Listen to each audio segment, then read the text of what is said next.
Prontinho. Gente, então, na semana passada, a gente estava falando sobre profissionalismo, né? E eu foquei muito na parte de e-mail, na parte de comunicação do cliente, em como que você alinha o seu processo. Eu costumo bater muito na tecla do lance da consistência, né? E eu acho que é uma coisa que é difícil de você enxergar quando você está começando. Mas o grande lance de você desenvolver um processo é que você precisa chegar a um resultado consistentemente. E eu queria fazer mais alguns comentários em cima disso. Exatamente por eu focar tanto na parte do processo, né, que eu acho que o processo é importante, eu acho que eu acabo criando uma distorção dessa percepção do que você está buscando em relação ao processo em si. O que acontece? As pessoas acham que se você está voltando e corrigindo a sua imagem, seu processo está errado.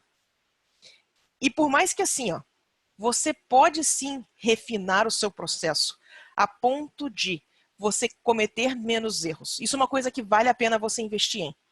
Mas cometer menos erros só vai vir com anos de experiência. Tem coisa que é mais fácil você botar no papel e fazer funcionar e depois consertar. Então, não tenham medo de, consertar as coisas, por favor, não deixe erro no trabalho de vocês. E 2, se vocês estão tentando consertar muita coisa no trabalho de vocês, faz parte. É assim que a gente aprende a fazer um negócio mesmo. Tem um vídeo, vocês conhecem, todo mundo aqui conhece o Feng Zhu, do Feng Zhu Design Cinema? Já ouviram falar desse canal? Se alguém não conhece, tem um cara chamado Feng Zhu no YouTube. E deixa eu botar o nome dele aí no chat direitinho. E ele tem um backlog de vídeos enorme, sabe? E o Feng Zhu fala a respeito disso. Tem umas coisas para você ponderar em relação a esse tipo de coisa. A gente normalmente cobra por hora. E não necessariamente você precisa cobrar por hora, você pode dar um preço fixo por projeto, mas para você estimar o preço do projeto, você precisa saber o custo da sua hora de trabalho, né? À medida que você vai ficando mais experiente, você vai começar a fazer as coisas mais rápido, exatamente porque essa quantidade de tentativa e erro vai diminuindo. Então, o que acontece não é que você vai diminuir não é que você vai diminuir o valor do trabalho, sabe? Não é porque você ficou mais rápido que de repente você vai poder cobrar menos. Você vai cobrar mais porque a sua hora de trabalho passa a valer mais. Você consegue fazer mais coisa em menos tempo. Faz sentido? Então, coisas para vocês manterem em mente. E não tenha medo de vocês precisarem corrigir coisas, sabe? Quando vocês estiverem começando. Aprender a corrigir as coisas, para mim, pelo menos, foi exatamente a parte do processo onde eu sabia que dava certo. Se eu conseguir fazer um desenho ruim e eu conseguir consertar ele depois, eu chego numa ilustração massa, eu consigo entregar um resultado consistente. Mesmo que eu precise ficar o dobro do tempo consertando. Vamos consertar e vamos fazer ficar bom. Isso não é uma indicação que seu processo está ruim. Não, isso é um processo que você precisa ganhar mais experiência. Claro, à medida que você for aprendendo a consertar coisas, você vai revisar coisas no seu processo para você ter que consertar menos. Mas entende o que eu quero dizer? Porque tem muita gente que está travando do tipo assim, eu fiz a primeira vez, fiz a segunda, deu errado, então eu não vou fazer mais isso aqui porque dá ruim. E não, galera, não. Principalmente para mim, tá? Claro, isso é para mim, isso não é uma coisa que vai valer para todo o mercado. Mas eu trabalho com ilustração finalizada, polidinha, bonitinha, no mínimo 30 horinhas por ilustração, normalmente 40 a 50, né? Eu preciso ter certeza do resultado que eu vou entregar. Então você não pode parar no meio do caminho. Consertar faz parte. Nem tudo que você faz, nem tudo que você vai fazer vai renderizar certo do mesmo jeito. Às vezes o planejamento não te leva para o lugar onde você quer. Sabe, você chega lá e você tem um problemão, mas você sabe consertar? Se você sabe consertar, tá tudo bem. Faz sentido. Então isso, sem neura de que tipo, eu tô perdendo muito tempo consertando, tá ruim. Não, consertar faz parte do processo. Para mim, honestamente, quando eu começo a enxergar o que precisa ser consertado e eu consigo ter a habilidade de consertar, é prova de que a gente está melhorando. De verdade, verdadeirinha. Certinho? Perfeito. A outra coisa que eu queria falar com vocês é o seguinte, ó. Eu tive algumas discussões interessantes lá na minha mentoria a respeito de mídia social de novo. E deixa eu passar um link para vocês. O Chris Oatley soltou um podcast essa semana. Não, peraí, que não é esse link aqui não. O Chris Oatley soltou um podcast essa semana sobre hábitos ruins em mídia social. Deixa eu ver se eu consigo achar onde é que ele tá aqui, rapidinho. Porque o postzinho dele tá fantástico. 11 hábitos de mídia social que vão atrapalhar a sua carreira. Deixa eu compartilhar a tela aqui direitinho para o pessoal que está vendo pela gravação ver o que é. Ó. E para vocês, eu vou colocar o link aqui no chat. Tá?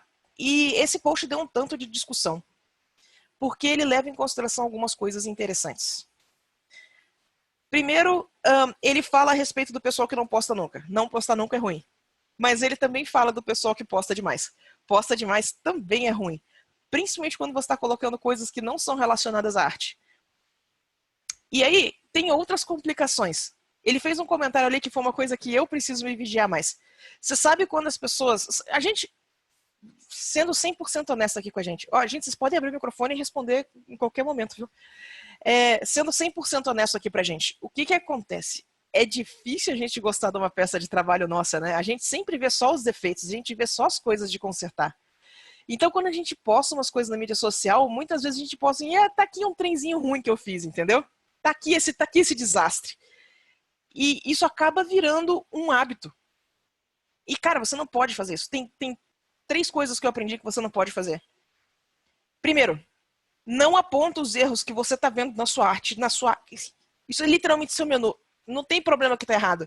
Você fez o melhor que você conseguia, tá entregue. Tá?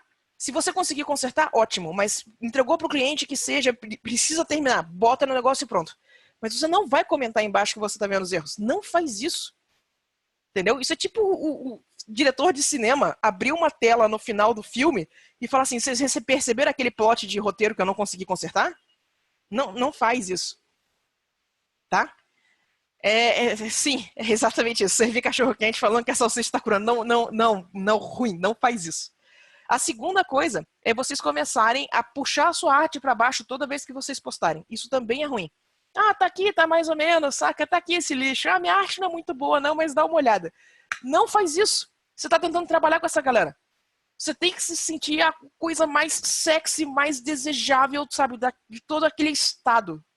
Ah, isso aqui é minha arte, eu sou muito boa com ela, entendeu? Eu sou a pessoa que vai te trazer a solução. Por mais babaca que pareça, entendeu? Sim, a gata veio visitar. Mas por mais babaca que pareça, é isso, você está tentando se vender. Então, não diminua o seu trabalho. E como é que eu fiz? Eu sou uma pessoa que eu sou péssima em chegar e falar isso aqui ficou bom pra caralho, né? Ficou massa. Não. Eu vou muito mais na honestidade. Está aqui meu trabalho. É isso aqui. Então, tem alguma coisa que eu posso te oferecer? É isso. Então, não precisa puxar para baixo. Se você não se sentir confortável, não precisa puxar para cima. Mas não puxe seu trabalho para baixo à toa, tá?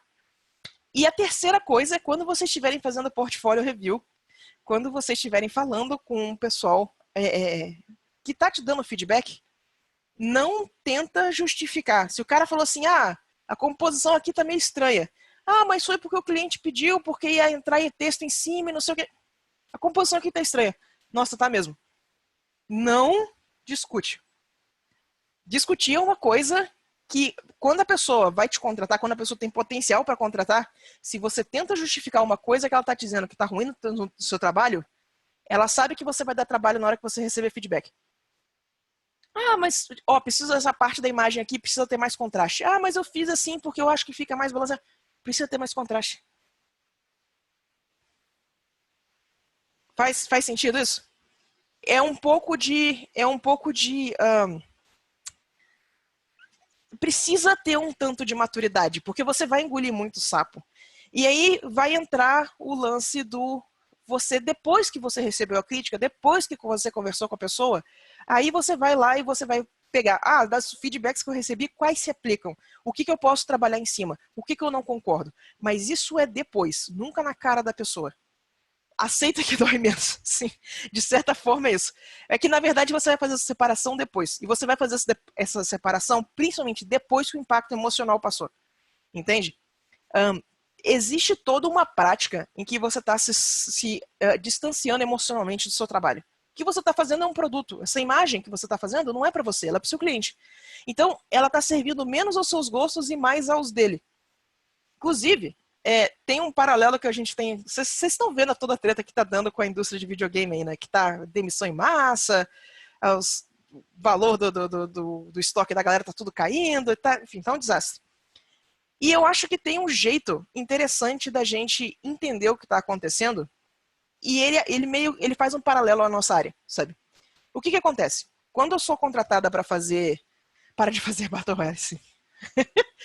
Quando eu sou contratada para fazer uma ilustração, eu não tô sendo paga para viajar na maionese e dar de sul artista e fazer experiência e falar, nossa, eu acho que eu consigo fazer uma experiência com textura aqui. Não.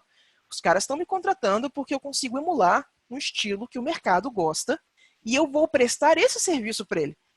Essa é a diferença entre a Sul artista e a Sul ilustradora. A Sul ilustradora está prestando um serviço.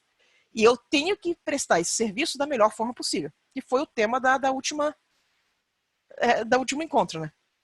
O que está acontecendo? A gente está com a impressão que as pessoas que estão dentro dos estúdios de videogame, né, elas estão sendo pagas para fazer o melhor jogo possível. Mas, na verdade, já tem alguns anos que a missão delas é fazer o jogo mais monetizável possível. Então, é muito ruim você chegar lá e falar para os desenvolvedores, vocês são tudo ruim, sendo que, na verdade, eles só estão cumprindo ordem.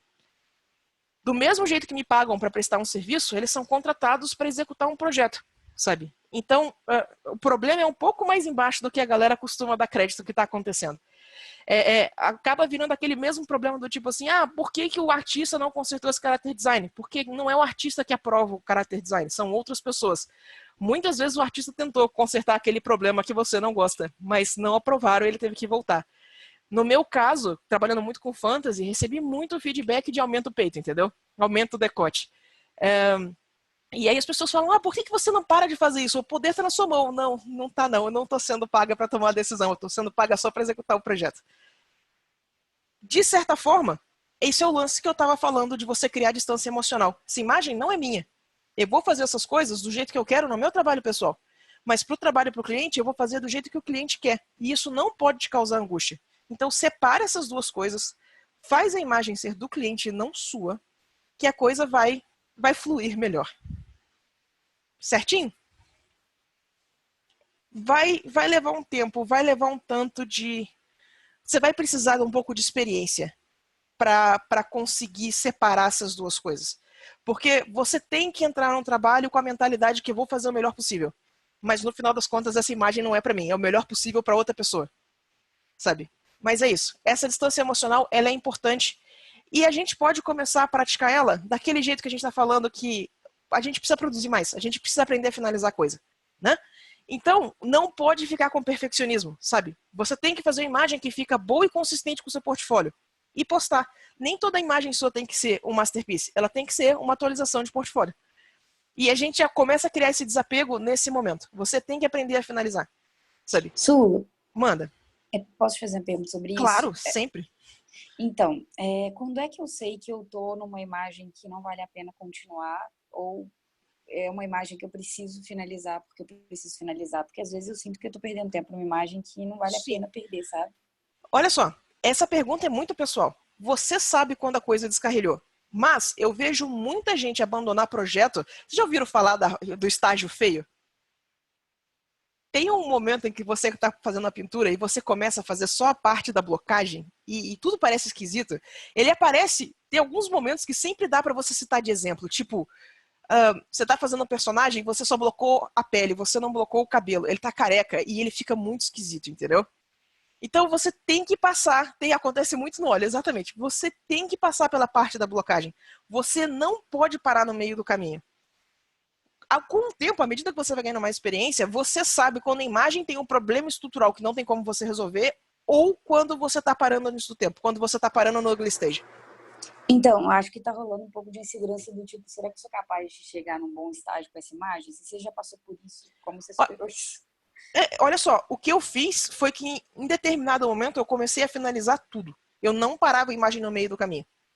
A partir do momento que eu passei de certo estágio, fiz thumbnail, eu fiz o esboço, comecei a cor, eu não vou parar mais essa imagem, ela vai até o final. Se ela ficar muito ruim, eu não posso. Mas era a diferença. Eu comecei a desenvolver o sentido de quando ia funcionar e de quando eu não ia, finalizando as coisas. Entende? Mas era isso. Então, no final, não era uma questão de eu parar a imagem, era uma questão de eu postar ou não postar. Isso aqui vai pro portfólio, isso aqui não. Entendeu? É isso. Ele ajuda você a desenvolver esse senso. Você começa... E é aquela coisa... Lidar com a frustração, assim, né? Lidar com a frustração. Gastei tempo e não foi pro portfólio. Não, olha só. Tudo aquilo que não te mata te dá XP. E a gente tá tentando subir de nível, entendeu? É isso. A imagem deu ruim, você não postou lá no portfólio, você ganhou experiência do mesmo jeito. Eu sei que parece frustrante quando a gente pega uma imagem e ela dá errado, mas ela é a experiência do mesmo jeito. Entende? O que Sim, conta faz no todo final, sentido. horas bunda cadeira. Era a gente, quando eu trabalhava em estúdio, essa era a nossa medida, entendeu? Você tem uma quantidade de horas bunda cadeira por dia que você precisa fazer. E é isso. Não pode. Quando o pessoal fala a respeito de que não pode ter medo de errar, que abraça os seus erros, é por causa disso. Termina a imagem, ficou ruim, pronto. Porque o que acontece? É só quando você termina a imagem que você consegue olhar para trás e começa a ver as decisões que você fez na estrutura e que diferença que ela fez no final da imagem. E aí você vai começar a ganhar experiência disso também. Você vai começar a ver esses padrões repetindo no início da imagem, em vez de precisar finalizar. E aí você vai conseguir consertar eles antes. Certinho? Certinho. Obrigada, Lúcio. Gente, mais alguém tem mais alguma dúvida? Pode abrir o microfone a qualquer momento, gente. É tranquilo aqui. Tem uma dúvida. Manda. Importante. Bom, eu lido bastante com redes sociais e essas coisas. Eu tava falando dessa coisa da consistência de postar e tudo Isso. mais. Assim, como eu lido com redes sociais já faz muito tempo, minha namorada é modelo, ela posta todo dia e tudo Nossa. mais. Sim. E tipo, toda aquela regra do Instagram tem que postar todo dia, Twitter tem que postar, tananã. Teve até um dia, acho que ontem mesmo, eu vi um post que mostrava assim qual que era meio que assim, o prazo de validade de um post em cada rede social. Por exemplo, no Twitter é tipo meia hora. Sim. Sabe? É uma coisa assim muito, É bizarro, sabe, né? efêmera. É. E assim, como é que a gente consegue produzir tipo, qual seria meio que a frequência que você sugere pra gente postar? Porque, por exemplo, às vezes é meio impraticável a gente conseguir postar todo dia, sabe? Tipo, Sim. ou postar alguma coisa que realmente você fale, nossa, é legal isso aqui pro meu portfólio, por exemplo, no Instagram e tal. Eu trabalho muito com o Instagram, né? Sim. E pra mim é muito difícil, tipo, eu chegar e postar todo dia alguma coisa. O que você sugere pra gente fazer eu pra acho manter essa impossível postar todo consistência? dia. Eu acho Eu também impossível. acho. Se for Tipo, postar aqueles todo dia... desafios que a gente faz. Exato. Se for pra postar São todo doideira. dia, isso vai virar meu trabalho em tempo integral. E eu tô ocupada fazendo outras coisas. Uhum. No entanto, eu tento não deixar passar mais do que um mês sem post nenhum, sabe? Qual a diferença aqui? Eu não tô tentando virar influencer. Eu não tô tentando fazer o máximo possível de seguidores. Eu tô só tentando manter o pessoal que, estou viva, estou aqui. Tá aqui um trem pra vocês verem, entendeu? Se eu conseguir postar mais, eu posto. Pronto. Mas o foco é muito mais manter a coisa viva, porque viva no sentido assim, se alguma pessoa que vai me contratar entrar no meu perfil, ele não tá lá sem estar atualizado há meio ano. Eu preciso que aquilo pareça cuidado. Uma Então, vez por mês é Libertadores. Uma vez por mês está de boa.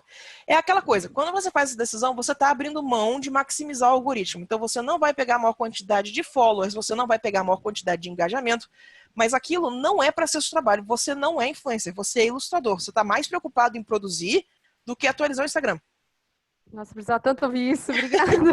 Faz sentido? Mas porque assim, ainda mais porque assim, a gente vê, por exemplo, eu tenho o meu Twitter, o meu Instagram de arte, eu só sigo artistas. Sim. E aí, assim, eu abro meu feed todo dia, e aí todo dia o pessoal tá postando alguma coisa, e aí rola aquela ansiedade de, ai meu Deus do céu, mas por que eu não tô postando? Por que eu não tô produzindo? Por que eu não tô, tipo, sentado na bunda, na cadeira, e tô fazendo alguma coisa e tô postando ali? Mas tem relaxa. vezes que é impraticável mesmo, por vários motivos, né? Gente, existe um ciclo. Quando o pessoal começa a trabalhar, é muito engraçado. A gente tem essa galera que está 100% estudando. Aí o pessoal está fazendo estudo. Aí todo dia eles atualizam com o estudo. Aí os estudos começam a ficar bons. E você começa a esperar aqueles estudos que vão ficar fantásticos. E por estudo pode ser imagem de imaginação, pode ser cópia de foto, o que seja. Mas a pessoa está atualizando com muita frequência.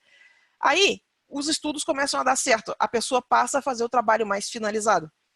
Aí, a cada, 3 semanas, sai uma ilustração muito massa. E isso viraliza. E isso ganha um público gigantesco. E aí, de repente, essa pessoa some. E ela fica, meio ano sem atualizar. O que aconteceu? A pessoa pegou trabalho. Nada pode ser postado mais. Entendeu? Então, é um ciclo que é bem comum quando você acompanha o pessoal por 3, 4 anos. Sabe? Você vê toda a curva, entendeu? Então, não, é verdade mesmo. É isso aí. Então, o que acontece? A gente não está trabalhando para alimentar o Instagram. A gente está trabalhando para melhorar o nosso trabalho. Quando o trabalho fica bom, vai para o Instagram. É isso. A ordem de prioridade é essa, não inverte. Não é porque tem que atualizar o Instagram. A partir do momento que você cria a mentalidade que você vai atualizar o Instagram, de repente você limitou todas as opções. Porque agora o estudo tem que ficar bonito, porque agora o sketch do sketchbook tem que ficar apresentável, porque você sabe o tipo de coisa que seu público no Instagram gosta e a sua intenção é estudar. Então, começa o estudo 100% sem a pressão de que isso aqui vai ficar online. No final do estudo, você olha e fala, olha, acho que isso aqui vale postar, entendeu? E pronto. Mas é nessa ordem, não o contrário. Sem contar que imagem finalizada geralmente dá menos ibope, inacreditavelmente. Você passou horas, seu sketch de 10 minutos, Sim. 1000 likes. Sua imagem de 3 meses, 1 like. Sim. Muito clássico, cara, muito clássico. Acho que todo mundo já conhece a história do ovo aqui. Então vocês estão ligados com a minha história com esse tipo de coisa também. Faz parte. E assim, ó, infelizmente, a forma como mídia social funciona hoje em dia, ela não é feita para o tipo de conteúdo que a gente faz. Quando você passa a estudar mesmo o algoritmo, né, você começa a ver que isso não é feito para gente. Isso é feito para pessoas que vão trabalhar com o algoritmo. E as demandas que o algoritmo estão fazendo estão cada vez mais surreais. Então a gente não pode ficar correndo, porque isso é uma rodinha de hamster à parte. Se você for brincar de realmente maximizar o algoritmo, isso é um trabalho em tempo integral. Você vai parar todo o resto para fazer isso. E, honestamente, eu não acho que é uma coisa que vai complementar a trabalho de ilustração. Ele vai te ajudar com alguns trabalhos, mas ele não necessariamente vai resolver o seu problema. Você não precisa viralizar para começar a trabalhar. E eu acho que isso é outra coisa que vale a pena colocar em contexto. Tem muita gente, muito boa gente, com 1000 seguidores no Instagram, 900 seguidores no Instagram, entendeu? E eles estão trabalhando e eles vivem disso. E, sabe, você não precisa de 30 mil, 40 mil followers para isso. Não é assim que funciona. Sabe? Então, não se preocupem com isso. De verdade, tenta inverter a ordem, sabe? Mantém o lugar organizado e limpinho, mas você não está trabalhando para Instagram. Exceto que, claro, esse é o seu objetivo, você queira virar influencer, mas aí é outro papo, outra jornada, outra... Sabe, a gente está focando aqui em melhorar o processo. Outra coisa que vai ajudar, tá? Tanto no Instagram quanto no ArtStation. Comece a organizar o seu processo bonitinho para você ter estágios para você postar. Aí chama o Piccolo, sim. Mas o Piccolo fala, eu não sei se vocês sabem disso, acho que vocês devem saber, tem um podcast do Motim, que foi aqui do pessoal do Iconic mesmo que fez, que o Piccolo e as Adora Zeferino estão lá falando a respeito disso, e eles falam o tanto que é ser influencer, não necessariamente ser artista. Se vocês tiverem dúvida, procurem esse episódio porque ele é muito bom, sabe? Enfim, outra coisa, comecem a postar parte do processo de vocês. Salva os thumbnails, salva os estudos, deixa apresentável, bonitinho, salva os estágios no meio do caminho, sabe? Bota um timer de 2 horas para se repetir e a cada 2 horas salva um JPEG para você fazer um passo a passo no final. O pessoal do ArtStation adora isso, o pessoal do Instagram adora isso, sabe? Então esse tipo de coisa você não está se dando mais trabalho, você está só organizando a postagem melhor e você está aumentando a possibilidade do engajamento aí sem te gerar mais trabalho. Então, muito do meu approach de mídia social é isso. Você vai pegar uma coisa que você já produziu e vai tentar adequá-la para mídia social. Eu não produzo para mídia social, é o contrário, sabe? Outra coisa, evita ligar número de like, número de compartilhamento. Não é qualidade. Não, ai, meu Deus, não é. Não tem como eu tirar isso do emocional de vocês, porque a gente sempre vai ficar orientado com a droga do número de like. Mas like não é garantia de qualidade. Tem muito trabalho muito bom que passa ignorado pela mídia social. E tem muito trabalho, muito chinfrim, que está super popular. Meu Deus! Ai, cheio de dúvidas aqui, mas enfim. Manda. Eu juro que não vou demorar a fazer a próxima. Manda todas. Enfim. No começo, não sei como foi para você, eu queria que você me falasse, assim, que a gente tá cheio de dúvidas do tipo, será que eu dou conta se é bom e tal, e acaba que esse like, ele não é só esse agrado, ele chega a ser também uma validação do trabalho. E aí, como lidar com isso, assim, né, de saber até que ponto isso é uma validação ou não, e como você mesma percebeu essa validação, sabe? Quando que você olhou e falou assim, acho que agora isso daqui me diz que tá indo, sabe? Olha só, eu tenho 2 pensamentos sobre isso. Primeiro, eu peguei um grupo de amigos que queria, no meu caso, inclusive eu acho que o Ah, não, ele tava falando disso na aula fechada dele. O Mike fala a respeito disso. O Mike Azevedo, assim como eu, a gente começou estudando num fórum chamado Crimson Daggers. E o Crimson Daggers era um fórum super pequenininho, sabe? E em vez de eu estar me preocupando com o like na mídia social, eu me preocupava com as respostas no Crimson Daggers. Depois que eu postei lá, tipo, cada um tinha uma thread de sketchbook e você tinha que atualizar todo dia. A proposta era que você postasse seus estudos. E depois que você posta, depois as primeiras 2, 3 páginas, que dá tipo os primeiros 50 posts, ninguém responde, ninguém dá a mínima. A partir do momento que você começa a melhorar e que o pessoal começa a se interessar, ou que alguém tem alguma coisa produtiva para falar, as pessoas começavam a responder. Em determinado momento, você vai começar a receber respostas com mais frequência e as pessoas vão começar a ficar mais empolgadas pelo seu trabalho. Então, eu sempre usei esse grupo pequeno mais de validação do que a mídia social. Pega pessoas que você confia no gosto, sabe? Aquelas pessoas que você sabe que, ó, essa pessoa aqui vai conseguir me levar para um ponto que eu curto também. Não aquele seu amigo de qualidade duvidosa. Todo mundo tem um amigo que sempre... Cara, ele sempre vai no jogo e vai colar nos piores designs, ele sempre vai no filme de super-herói e vai gostar das piores coisas. Sim, não essa pessoa, as outras, entende? Pega gente que o gosto casa com você. E aí você vai pegar e você vai ter, se foram outros artistas, você vai conseguir ter aquela conversa franca, sabe? Eu acho que tá assim, eu queria que ficasse mais assado. Troca uma ideia e tenta. Porque é isso. O resto o algoritmo ele é muito cruel nesse aspecto. Então, outra coisa que eu fazia também, isso era muito besta, cara, mas eu gostava muito. Quando você postava as coisas, tem pessoas, sabe Senpai Noticed Me? Então, tem pessoas específicas que eu me importava com feedback. Então, daquela galera que me seguia, se aquela pessoa desse um like, tipo, nossa, pronto, agora eu sei que tá bom. Então não era a quantidade de likes, era aquela pessoa, entende? Esse tipo de coisa. Isso me ajudava demais, sabe? Então, e a terceira coisa foi o lance do mudança de foco, né? Mais importante do que eu fazer, mais importante do que eu ter os likes, era eu estar lá com a minha quantidade, no caso do sketchbook do Crimson Daggers, né? Tá lá com post todo dia. Claro que às vezes a gente tava umas roubadas. Então, quando eu estava trabalhando nas imagens maiores, quando eu estava trabalhando nas ilustrações finalizadas para portfólio mesmo, todo dia eu atualizava com o progresso. Entendeu? E é interessante porque isso acaba gerando uma audiência em si. O pessoal vem ver o que você está fazendo. Deixa eu ir lá ver o que a Úrsula atualizou hoje, entendeu? Então, eu mudei esse foco. O mais importante para mim era manter aquela sequência de posts todo dia, mesmo que fossem as coisas muito, muito chinfrim, mas eu postei todo dia. Então, eu tentei muito mudar esse foco, sabe? Porque, sim, mídia social tá complicado e o algoritmo tá ficando cada vez mais puxado. De verdade. Não vale a pena. É outra coisa que eu quero falar com vocês. O algoritmo é ingrato, né? Uhum. A outra coisa que eu quero falar com vocês... Tá ficando cada vez pior, exato. Ele exige muito do produtor de conteúdo. É que, se você parar pra pensar, mídia social é um negócio. Ele vende negócios, ele vende espaço pro pessoal da publicidade.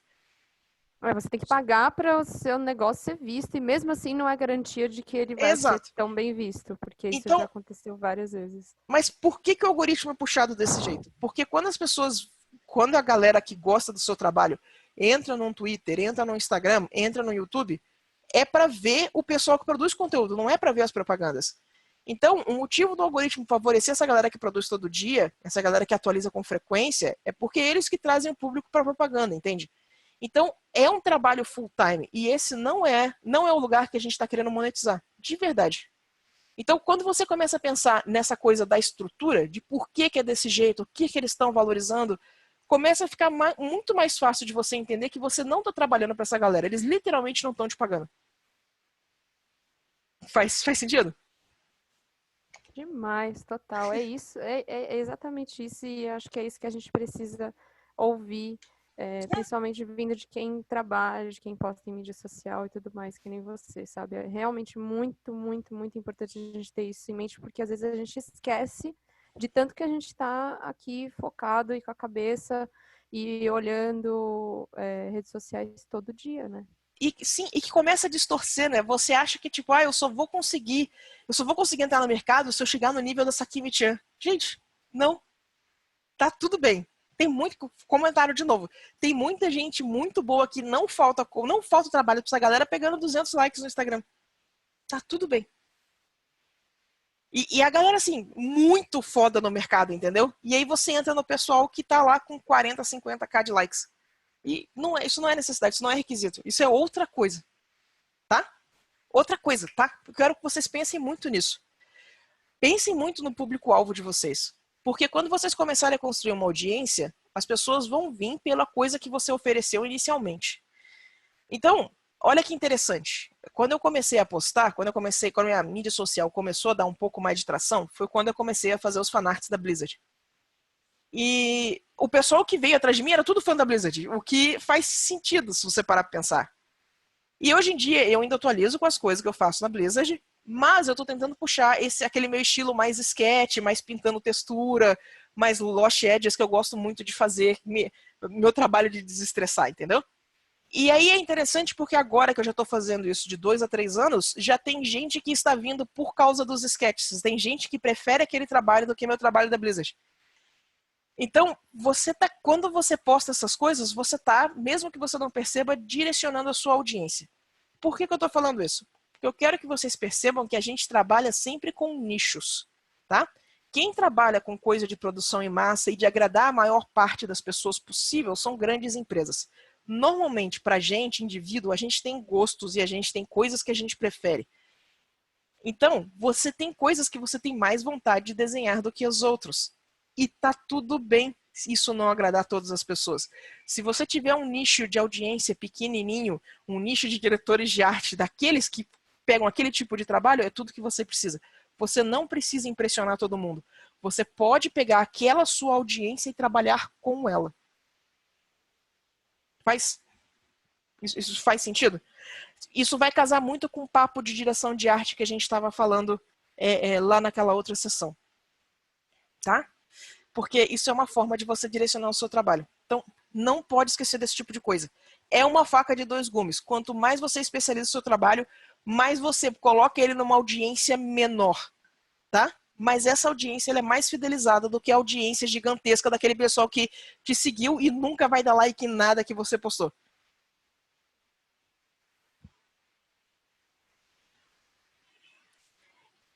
Outra coisa que eu quero falar também é o seguinte, galera. A gente está num momento muito esquisito politicamente. Acho que ninguém se surpreende de eu falar isso. Eu quero que vocês comecem a pensar um pouquinho com um tipo de como que você se posiciona em mídia social. Do mesmo jeito que você especializar a sua arte, tá? Num pequeno nicho, vai limitar a sua audiência, você fazer comentários de carga política com uma frequência muito alta também vai limitar a sua audiência. Então, o que eu vou propor para vocês aqui? Não que seja possível, porque a arte em si já é uma mensagem, mas você pode tentar limitar a parte das opiniões e a parte, muitas vezes, das piadinhas e das coisas engraçadinhas, você pode tentar deixar o seu perfil mais neutro. É uma questão de você balancear isso, porque se você deixar completamente impessoal, você vai... as pessoas acabam perdendo um pouco de interesse. Sabe, Ilya Kushnov, Saki Michan, que você sabe que essa galera é muito grande, você sabe que não são eles que cuidam de mídia social, eles só atualizam, só jogam a imagem ali e vão embora? É isso. Fica impessoal e fica distante. Então você pode postar opiniões, você pode começar um diálogo, mas cuidado para não ser nada inflamatório. Cuidado para não ser nada que às vezes você está jogando um cliente muito bom fora por causa de picuinha de internet. Então, cuida do seu perfil com esse foco profissional. E aí que vale a pena o lance de você separar os dois perfis, tá? O perfil profissional, o perfil da pessoa ilustradora, o perfil do artista, você mantém um pouco mais neutro, e aí você faz o perfil da zoeira, onde você pode falar exatamente tudo o que você quiser, todos os memes, todos os vídeos, todas as piadas, tudo. Mas ele não necessariamente precisa estar na sua conta principal. Eu sei que cuidar de duas contas parece uma loucura, mas ela é necessária. E eu já vi gente se queimando no mercado por ter falado picuinha na internet. De gente assim, ó, você entra em estúdio, tem uma lista de pessoas que não são para ser contratadas por causa de coisa que falaram na internet. Entendeu? Então, cuidado com a imagem profissional de vocês, sabe? Cuida bem dela, não se queima à toa.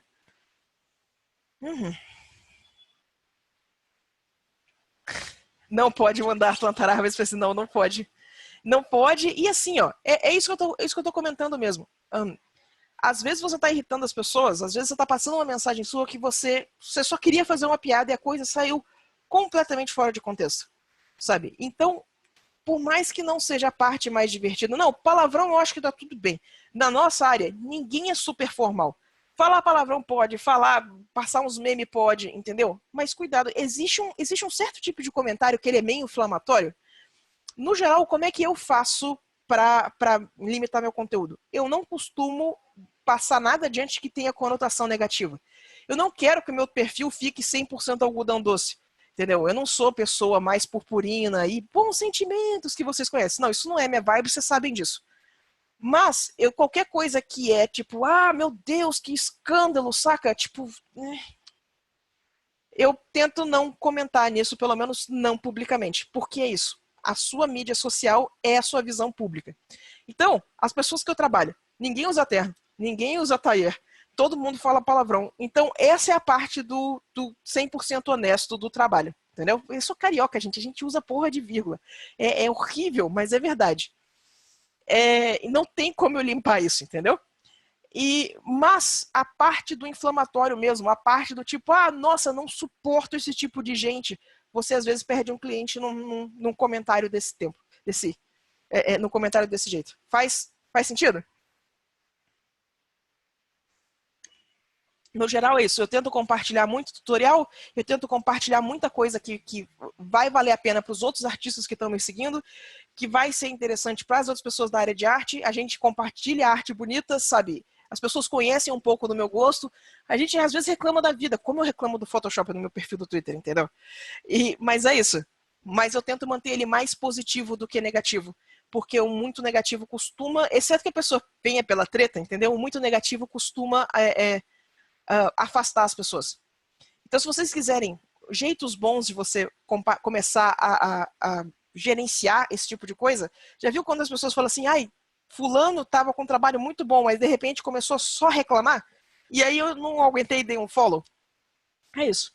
Faz uma conta para reclamar, para você não reclamar na frente do seu trabalho. É tipo você entrar, de novo, eu e minhas metáforas de comida, né? Imagina que você entra no restaurante e seu garçom tá mal-humorado, entendeu? Não é isso. Então você mantém a coisa mais. É uma persona pública, né? Passem a pensar nisso como uma persona pública. Tem a Lauren Panepinto falou uma frase que eu acho muito massa. Vai retweetar piada? Vai retweetar meme? Não retweete nada que você não mostraria dentro do escritório. E aí, tipo, ah, nossa, é bem isso. Isso aqui você pode falar com os colegas de trabalho. Isso aqui não. Aí você separa as duas coisas. Então, é isso. Certinho? E essa parte eu tenho visto que tem dado muita treta, principalmente nessas épocas de política mais pegada. Tem muita gente que está se queimando por bobagem. E tá tudo muito polarizado. As pessoas estão achando que, tipo, você é de um time ou de outro, e se você faz um comentário que as pessoas entendem errado, te colocam no time que às vezes não é o seu, e às vezes eu só não queria estar em time nenhum e ninguém te deixa em paz. Então, tipo, evita essa treta o máximo possível. De verdade. Olha, Daniel, não sei se precisa apagar tudo e começar outra vez. Mantém os perfis atuais como pessoais e cria um perfil exclusivo para arte. Bota um underscore arte no final e mantém ele mais limpo. Indica pro pessoal que já tá te seguindo, entendeu? E deixa aquele lá mais organizadinho. Mas eu penso muito em entrevista do trabalho, sabe? Esses perfis são muito pra galera que vai te procurar na internet mesmo, sabe? Então, ó, tá aqui o meu perfil cara profissional. Pronto. Deixa os outros em paz, que os outros não são pra você, entendeu? É isso. E são coisas que vale a pena a gente cuidar. A gente não pode esquecer. E aí eu vou dizer pra vocês assim, ó. Não pode esquecer em momento nenhum que a internet é um lugar público. Que você está falando tudo, você está falando publicamente associando ao seu nome. Então, acho que esse é o comentário sobre o lance do pessoal. Isso está tudo publicamente associado ao seu nome. Então, cuida, seja um pouquinho mais um pouquinho mais cuidado com essa coisa de persona pública e separa as duas coisas que você tá tranquilo. Não estou dizendo que precisa ser sempre escondido, sabe? Não é essa a ideia. Certinho? Gente, mais alguém tem mais alguma dúvida? Esse tipo de coisa? Tem. Manda. Mas é mais relacionado ao que foi falado antes sobre Manda. de arte que você vai postar Quero saber se tem alguma relação do quanto de estudo você posta para o quanto de arte original que você posta para manter atualizado. Cara, isso é muito... Não tem uma regra pra isso. Você tá começando, você tá estudando agora, é o estudo que você tem que postar, posta o estudo. Não tem problema, sabe? Só que é aquela coisa, eventualmente você vai querer que seu perfil pare de ser perfil de estudante. A grande maioria do pessoal que eu sigo, tá, são profissionais e todos esses profissionais estão estudando mais cedo ou mais tarde. Então, o que acontece? De tempos em tempos, a galera vai fazer uma postagem, tá aqui um estudo que ficou bom.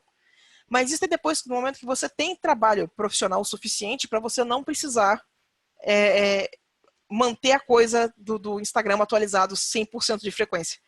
Faz sentido? Se você está estudando e você está... Tudo que você tem que postar é estudo, posta os estudos. É um perfil de estudante. A gente vai ver você evoluir e essa evolução é tão interessante quanto. E agora que eu estou falando isso, deixa eu só fazer o asterisco. Instagram, Twitter, Facebook não é portfólio. Você não necessariamente está colocando esses estudos no seu portfólio, você está colocando no seu perfil de mídia social. Não esqueçam desse detalhe. Alguém ainda tem alguma dúvida da separação de mídia social / portfólio? Não? Tá fazendo sentido para todo mundo. Então é isso. Entendi. Então, quais tipos sites ou alguma coisa assim que você recomenda para focar o portfólio mesmo? Na nossa área é muito ArtStation. ArtStation e Behance são dois fantásticos. Tem o tal do Wix, se eu não me engano, que ele deixa você fazer portfólio, sitezinho pessoal, e ele é de graça. O Squarespace é pago. Mas é isso, eles não são aquelas coisas que você vai ter seguidor, que você vai ter comentário. Um dos grandes problemas de você ter...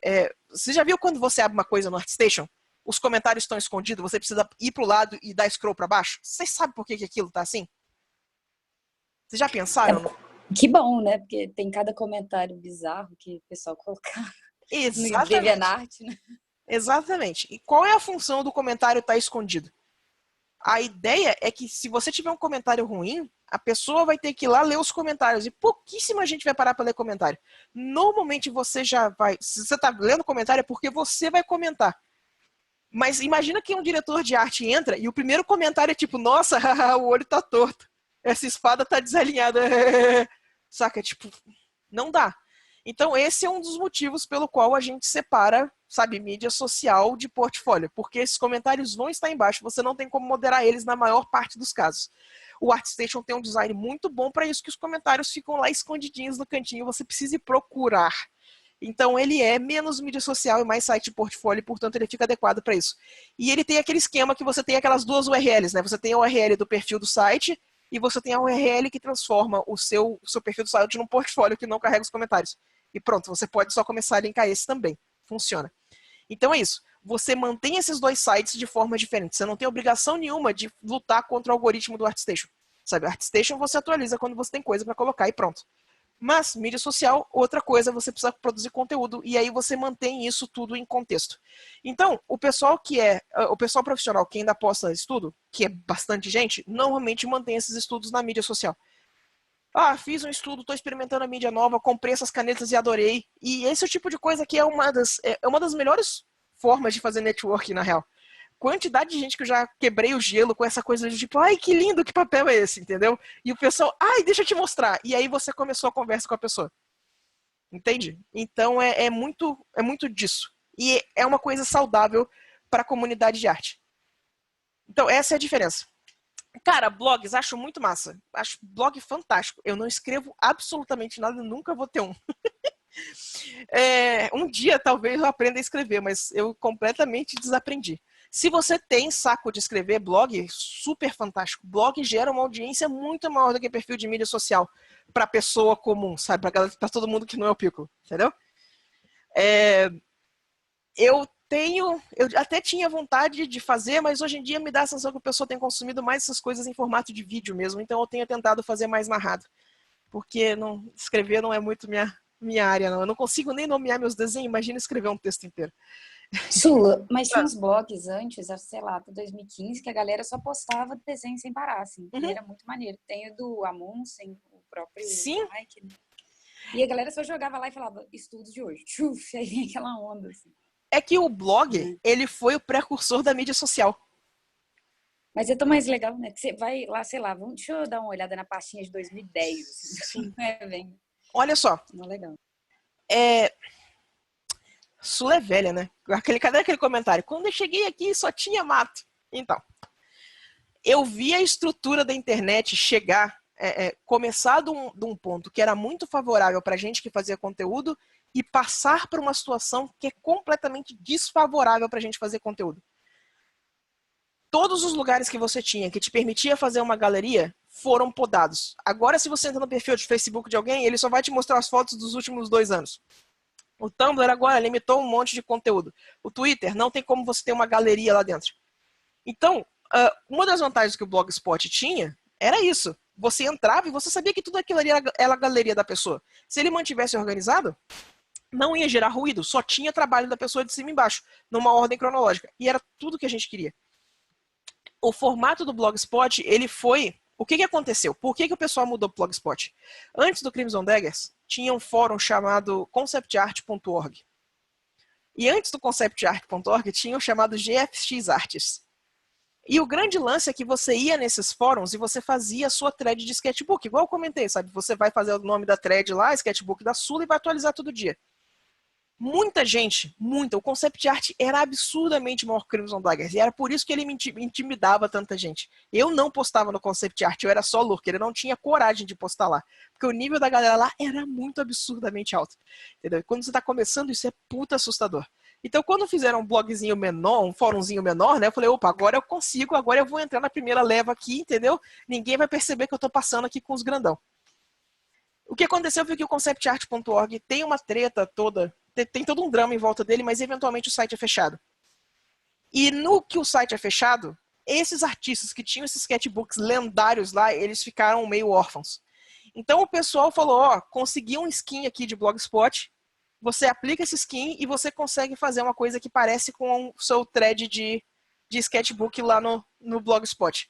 Então a galera fez backup das threads deles. Os primeiros posts eram tipo 1 milhão de imagens, que era tipo, último ano, saca? Aquele monte de imagem. E eles continuaram atualizando o Blogspot como se fossem essas threads de fórum.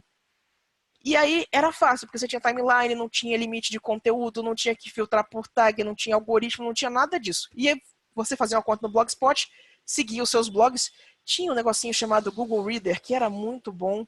O Google Reader, ele lia RSS das coisas. RSS é um protocolo de comunicação que, tipo, avisa as coisas, avisa os outros sites que seu site atualizou. E você cadastrava esses RSS no seu Google Reader, você abria o Reader e você via todos os blogspots da galera que atualizaram. Eu marcava como lido, pronto. Era muito bom. E aí, hoje em dia, quando você olha para trás, você vê que tudo isso levou a Facebook / Twitter do jeito que ele funciona hoje em dia. Mas aí, hoje em dia, nada é cronológico, porque se for cronológico, não tem como inserir, não tem como vender post e não tem como vender propaganda. Então, tudo que aconteceu foi isso. A gente tinha uma internet que funcionava muito mais para o usuário. À medida que as coisas foram evoluindo, elas acabam virando muito mais para o anunciante do que para a pessoa que posta. A gente está sendo vendido para as outras pessoas. E isso tornou para a gente um ambiente hostil. A gente não tem um lugar para fazer uma galeria que seja tranquilo e que seja integrada com mídia social. Então, tem que ser ArtStation, tem que ser o Behance. São os refúgios que sobraram. Faz sentido isso? Nossa história na internet aqui agora. Quanto a YouTube, o que você tem a falar sobre o YouTube pra gente que trabalha com arte? Cara, eu acho uma plataforma fantástica. Eu acho que o pessoal do YouTube sofre tanto com o algoritmo quanto a gente. E aí vem a diferença. Como o YouTube é uma das plataformas que te paga pela monetização do seu vídeo, vem a pergunta: você está interessado em ser ilustrador ou você está interessado em ser youtuber? Você pode ser as duas coisas. Você pode treinar um para chegar no outro. Rosdraws está aí para provar isso.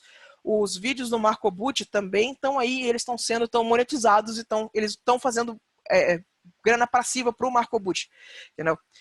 Mas é uma questão do que você quer focar. Eu acho muito difícil você conseguir criar as duas coisas ao mesmo tempo. Mas, não estou dizendo que é impossível não, sabe? Mas provavelmente vai demandar tempo integral. Vai ser muito difícil você pegar e começar a criar uma audiência no YouTube, treinando para ilustração e tendo um trabalho em tempo integral ou fazendo faculdade, ou, sabe? Essas coisas demandam tempo e demandam atualização constante. Então, quando eu botei meu canal no YouTube, por exemplo, que tem lá um vídeo que eu estou fazendo o segundo, ele vai sair eventualmente, Minha intenção não é fazer o canal crescer, não é monetizar, não é nada disso. É só ter um lugar onde eu vou ter coisas que eu acho importante discutir com a comunidade. E para ficar fácil de achar, entende? Faz sentido? E de novo, asteriscos. Isso é minha percepção da coisa, viu, galera? Eu não sou especialista em nada disso. Mas é como tem funcionado para mim e as dicas que eu peguei aos longos dos anos das pessoas que foram bem-sucedidas nessa coisa de mídia social. Pesquisar no YouTube é muito mais fácil, concorda? Concordo, e foi o que eu disse. Você entra no YouTube, os vídeos estão lá. Então, o YouTube tem uma galeria de vídeos, que é a coisa que você não tem mais em mídia social nenhuma. Só que não tem como você fazer uma galeria de ilustração lá, você tem como só fazer uma galeria de vídeos, entende? Então é por isso que o YouTube é mais fácil de navegar, e é por isso que ele tem muita gente postando coisa lá. Porque, tipo, quero fazer esse mini podcast, quero discutir isso aqui com a comunidade. É muito mais fácil você botar no canal YouTube e linkar, e ele vai ter linha do tempo, e você vai poder ver tudo que a pessoa postar. Em vez de ficar brigando com Twitter e Instagram, entendeu? Faz sentido? Faz. Então, se você quiser complementar a coisa da ilustração, colocar o processo, colocar que anunciar um Gumroad, tudo bem. Agora, se você for fazer isso como um canal que você pretende monetizar lá na frente, isso é outro tipo de trabalho. Aí eu não tenho como dizer se vale a pena investir ou não, porque eu conheço, infelizmente, poucos youtubers, entendeu? Mas eu acho que é outro trabalho.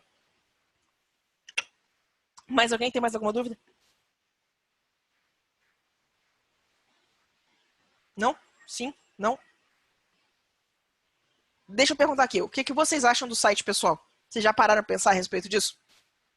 Eu tenho, Su, e E aí? eu gosto muito. Porque é meu cantinho, assim, sabe? Eu não sei explicar. Assim, é um lugar onde você coloca as coisas do seu jeito. Eu te perguntei do blog porque eu tenho um blog integrado no meu site, né? Sim, justo. E aí lá é um negócio que eu me sinto mais tranquila para colocar as minhas influências, o que eu tô pensando. Às vezes eu jogo um processo, não preciso pensar muito se aquilo é daquela plataforma, porque a plataforma é minha, então faço do meu jeito, sabe? Então Sim. eu acho que vale a pena, sim. Eu pago ele anualmente, sabe? E é um valor ok. Então eu coloquei meu blog integrado lá, paguei um cara que fez do meu jeito e eu recomendo, sabe? Se você tá achando que, sei lá, você entra no ArtStation, o cara entrou para ver suas coisas, às vezes é um cliente que não tá familiarizado com, sabe, com o nosso trabalho, aí ele entra lá, fica perdido, não entende como muda. Então eu deixei o meu site super clean, fácil, intuitivo, porque aí cliente que não tá ligado em como funciona vai saber navegar tranquilo, sabe? Como eu gosto muito das minhas metáforas de restaurante, né? Uma vez me falaram que site que nem ArtStation é você tentar montar um restaurante na praça de alimentação do shopping. E, tipo, faz um sentido cruel, saca? Você tem chance, mas a galera tá distraída quando eles fazem esse tipo de coisa. Olha só. Mais alguém? Tem site? Tem opiniões sobre isso? Eu tenho site também, acho que vocês conhecem. E exatamente por causa disso, eu tenho 100% de controle sobre as coisas que estão lá. Não tem algoritmo, não tem influência, não tem propaganda, é meu, tá do jeitinho que eu quero. Ele tem os links que eu preciso que tenha, ele tem as páginas escondidas do jeito que eu preciso que tenha, mas ele não é necessário. Foi o que eu disse, o ArtStation tem aquele modo dos 2 perfis que você pode linkar o modo site dele. O modo site dele tira toda a parte de comunidade. E aí não vai dar o problema da praça de alimentação, entendeu? E ele é super apresentável, é de boa, sabe?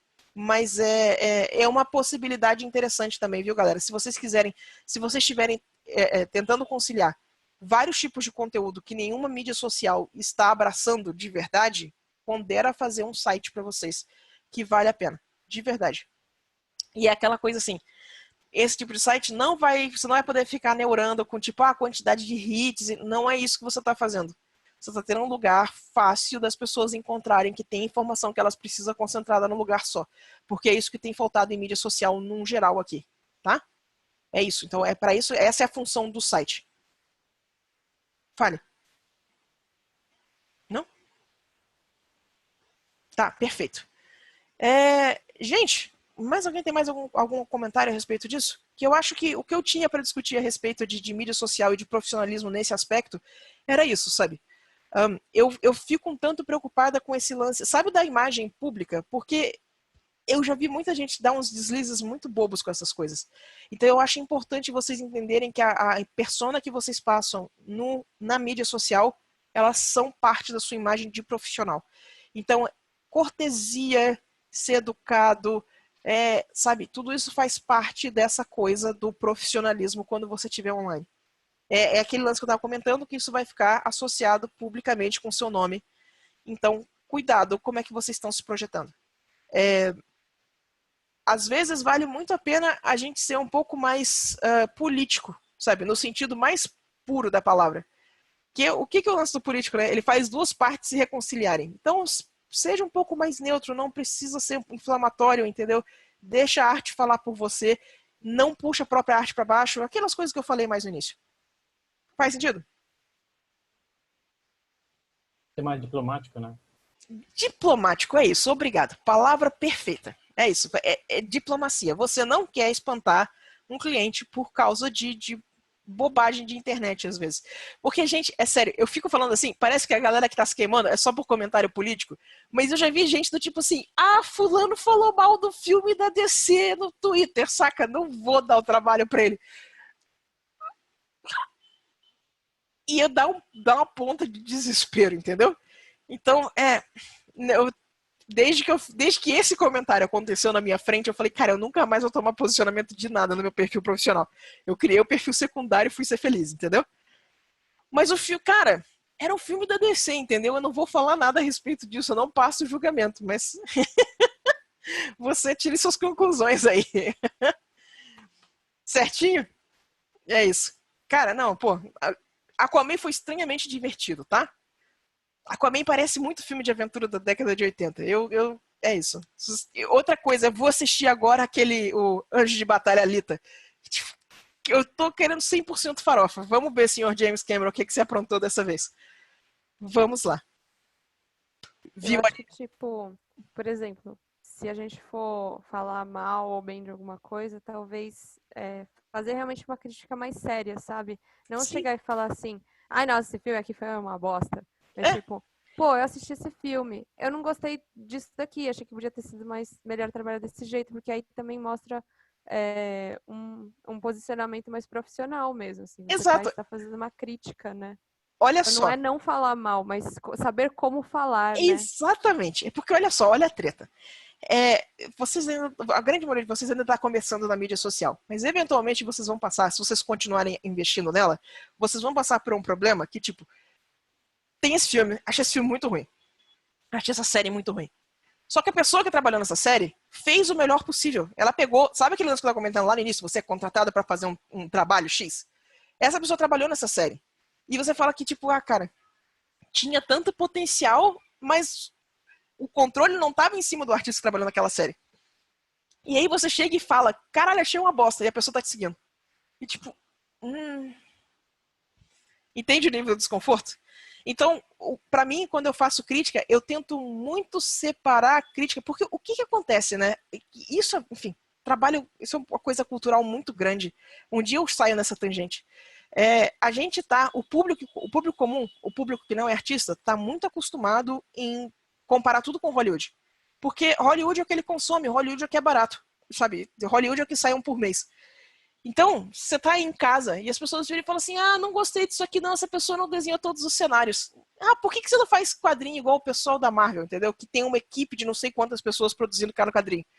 E aí você fala, pô, cara, eu tava sozinho na minha casa, então, meio ruim, né? Meio bosta.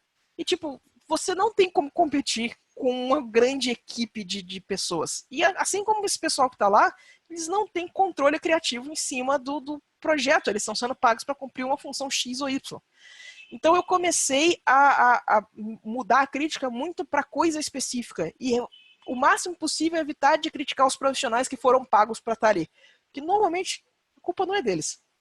Faz sentido isso? E aí não respinga em ninguém. Principalmente se essa pessoa estiver te seguindo. Porque, ai Jesus, deve morrer de vergonha de tabela, entendeu? Mas é isso. Faça a crítica da forma mais madura possível. Porque, cara, e isso é complicado. Enfim, é isso. Pode ter opinião, mas essa opinião tem que ser diplomática. Cara, diplomática foi a melhor palavra. Eu não sei quem me sugeriu, mas muito obrigado. É diplomático, era bem essa palavra. Ah, poxa, podia ter feito um pouquinho melhor, né? Eu acho que se tivesse feito de outro jeito, mas é isso. Não chega ali e joga pedra na janela da galera, que às vezes você conhece a pessoa, entendeu? É Mas isso. tem um lance também de, às vezes, não era isso que a pessoa queria fazer, sabe? Tipo assim, eu gostaria muito que fosse mais realista, chutando uma bobeira aqui qualquer. Mas a pessoa não se propôs a isso. Sim. Então, Ah, às vezes eu queria tanto que fosse mais profundo essa série, só que o cara só queria fazer uma coisa água com açúcar, essa era a proposta. vocês viram o post, eu acho que foi a Vicolati que fez lá no Twitter, em que ela falou assim, achei as alterações que o pessoal fez na minha imagem antes dele entrar no jogo. E ela postou a imagem que eu mandei e a imagem que o cliente usou no jogo. Vocês chegaram a ver esse post? E é engraçado porque, assim, quando a gente faz um trabalho de ilustração desse, deixa eu ver se eu consigo garimpar o post aqui. Quando você faz um trabalho desse, você abre mão dos direitos da imagem. Como eu disse, né, a imagem não é sua, a imagem é do cliente, sabe? Então, o cliente pode, sim, chegar e modificar a imagem do jeito que ele quiser. Ela não pode reclamar, e ela nem estava reclamando, ela estava mais fazendo um comentário da imagem dela ter sido modificada, que tipo, olha que interessante o tipo de modificação que eles fizeram. Deixa eu ver se eu acho aqui, porque ela está aqui que eu sei. E era bem isso, sabe? Tá aqui a imagem que ela mandou, o cliente aumentou o peito, botou mais decote, tirou mais roupa da menina, entendeu? Deixa eu compartilhar a tela para vocês babarem no Twitter dela junto comigo.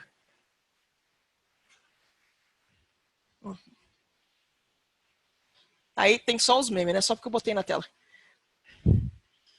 Vamos lá.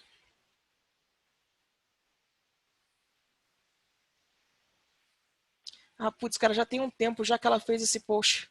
Mas olha o trabalho dela, olha que bonitinho o trabalho dela. E ela trabalha para aquele jogo Legend of Cryptids, sabe? E ela fez esse post antes e depois, eu não sei se ela já apagou o post. Com certeza não é tão antigo assim. Vou tentar de novo aqui. Uhum. Mas ela tinha feito esse post, eu acho que ela apagou o post sim, porque ele deu treta. As pessoas, infelizmente, devem ter interpretado o post errado. Porque era isso, ó, esse aqui é o trabalho que ela faz hoje em dia. Ó. E aí, quando ela postou antes e depois, não era dessa imagem especial, mas, tipo, aumentaram os peitos, aumentaram o decote, pegaram, tipo, botariam a saia dela mais pra cima, saca? Afinariam a cintura. E ela falou, é interessante você perceber o tipo de coisa que esse pessoal tá modificando, sabe? Sulu, e quando você vai postar no portfólio, você posta a sua versão ou... Sim, você tem que, primeiro que você precisa pedir permissão pro cliente para postar. Isso aqui. E dependendo do que o pessoal liberar, você tem que postar a versão deles, mas no geral é a sua que você posta. No geral, tá? Eu vou te dizer assim que 98% das vezes você tem liberdade para, inclusive, desfazer as modificações que o cliente pediu. Você pode postar a versão que você gosta no portfólio. Mas é uma questão de você falar com o cliente. Eu acho. Eu definitivamente acho. Porque às vezes é outra coisa que você acaba perdendo. Você acaba perdendo o cliente por coisa que não foi você que queria botar aquilo ali daquele jeito. Então, seu portfólio é seu. Só vai entrar lá as coisas que você gosta, de verdade. Mas enfim, então é isso. Gente, mais alguém tem mais alguma dúvida?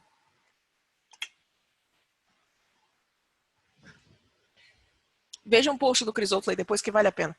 Ficou bem bonitinho, tá bem explicadinho. E, a outra coisa que eu não postei, que foi a primeira coisa que eu falei, e acabei não saindo nessa tangente. Tem gente que tem medo de postar as coisas em mídia social. Como se você estivesse queimando a sua oportunidade de postar coisa. E não, galera, sabe exatamente esse comentário? Quem foi que fez o comentário? Que os posts são efêmeros, eles duram 30 minutos, 40 minutos. Fui eu que falei isso. Isso, obrigada. É isso. A gente fica se preocupando que a gente está queimando e não é. A mídia social, as coisas são consumidas e esquecidas com a mesma velocidade. Então, não precisa ficar com medo de postar as coisas. Faz uma conta pequena, faz uma conta que tem pouco follower, que você vai tirando um pouco dessa ansiedade de postar. E eu vou dizer assim, eu vou insistir nessa coisa de vocês aprenderem a postar, porque é o seguinte, tem um outro lado dessa moeda aí. você vai ter que aprender a se vender. Se você vai fazer como freelancer, se você vai fazer trabalho dentro do estúdio, em determinado momento você vai ter que chegar lá e olha, esse aqui é meu trabalho, é isso aqui que eu faço, estou à disposição para te prestar serviço. E isso é se vender. E a parte da mídia social, ele é uma excelente forma de você começar a praticar essa parte. Então não é para se preocupar com a atração, é para se preocupar com quão profissional você consegue fazer aquele post parecer. Por isso a dica que eu estava falando lá no início, de você postar fotos do processo, postar as etapas bonitinhas, sabe? Ele já vai te ajudando você a fazer aquilo o mais apresentável possível. Então, eu sei que a galera zoava muito daquela estética de Instagram, que é o pessoal pegar o sketchbook, ajeitar o lápis de cor do lado, aí botar a florzinha, às vezes colocar xícara de café, e aí tirar a foto bonitinha. Eu sei que a galera costuma zoar esse tipo de estética, mas ele é uma forma muito profissional de se apresentar, né? Então, quando você para pensar, na verdade, a pessoa está só ganhando na apresentação. Tem que balancear um pouco, porque eu acho que tem um pessoal que acaba indo muito para a estética de Instagram e tira um pouco o foco do próprio trabalho, tá? Mas é uma coisa que vale a pena dar uma investida também. Faz o post mais apresentável, e já começa a praticar essa coisa do tirar a ansiedade, porque o que acontece, tá? Momento honestidade aqui para vocês. Em determinado momento você vai fazer um trabalho para o cliente que você não gostou. Você não está nem um pouco orgulhoso daquele trabalho. Você sabia que você podia fazer melhor, a coisa descarrilhou, mas acabou o prazo, você vai ter que entregar isso. E esses são os dias mais ansiosos ever possíveis, entendeu? Eu queria muito ter conseguido evitar todas as vezes, mas vocês sabem que nem sempre está tudo no nosso controle. Principalmente quando você começa a trabalhar com um pessoal que está sempre com prazo apertado para absolutamente tudo. E, eventualmente você vai ter uma imagem que você não está exatamente orgulhoso dela, que você vai ter que entregar. Então, você começar a postar esses sketches e esses esboços, essas coisas que você acha que não estão 100% na mídia social, vão te dar um treinamento para você aguentar o solavanco de ter que entregar um negócio desse. E aí você vai se surpreender, porque vai ter muita coisa que você vai achar que, nossa, isso aqui tá muito ruim, que o pessoal vai curtir, vai te elogiar e você nunca vai entender na sua vida. Mas faz parte.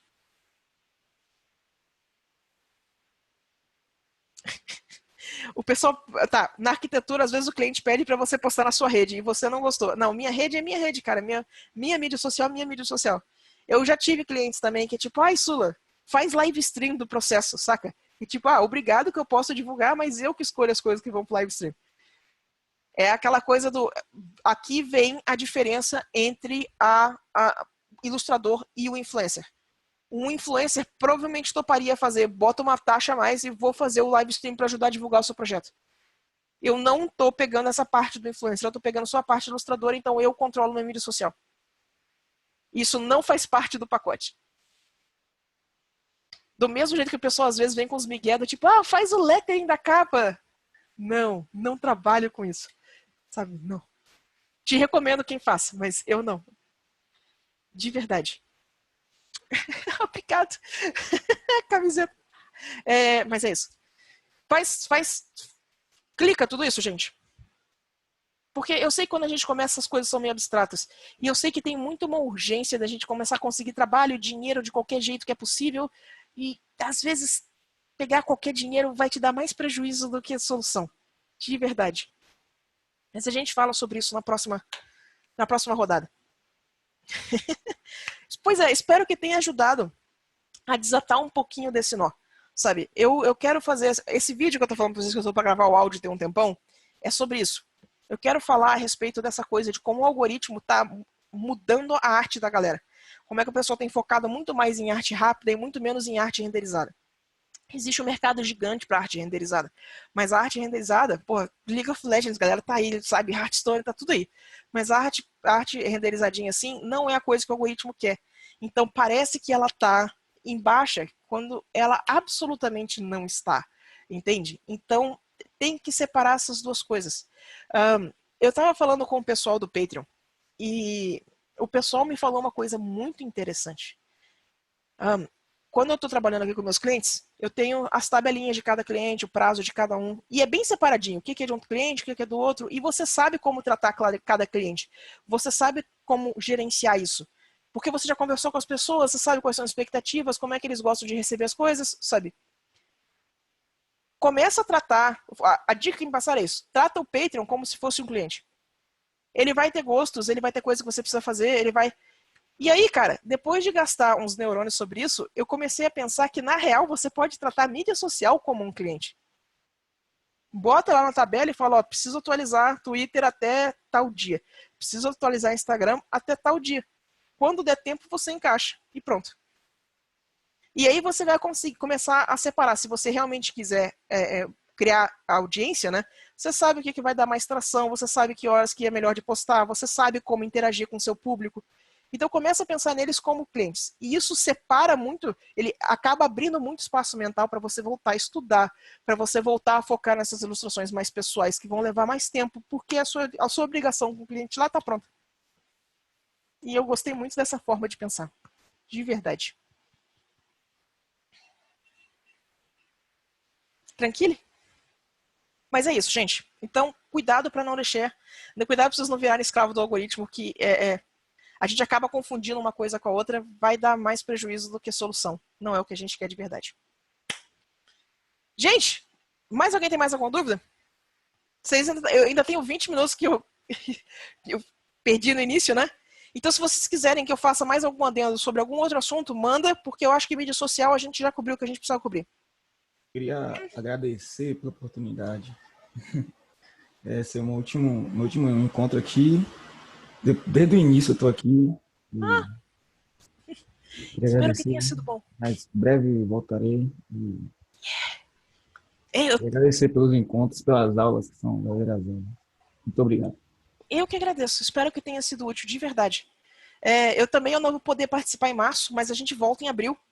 Então, se vocês quiserem uma saideira aí pra gente se ver de volta em abril, pode mandar pergunta aí.